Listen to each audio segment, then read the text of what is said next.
ए खरबुजा दाई, आज किन यति गोलमटोल भएर बसेको? तेरो के जान्छ र? तिमी त हिरो जस्तो पहेँलो टल्किएर हिँड्छौ। म अलि मोठो भएँ भने के भयो? मोठो होइन दाई, तिमीलाई देख्दा त मलाई फुटबल याद आउँछ, अनि तँलाई देख्दा केटीहरूलाई म्याङ्गो सेक याद आउँछ रे।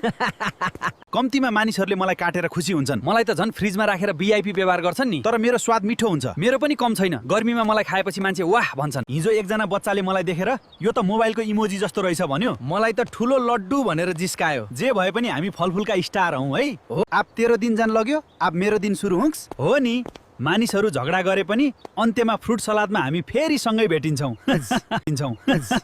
यस्तै भिडियोको लागि सब्स्क्राइब गर्नुहोला अनि लाइक, कमेन्ट र शेयर पनि गरिदिनुस् है। ए भोइस दोलाखालै।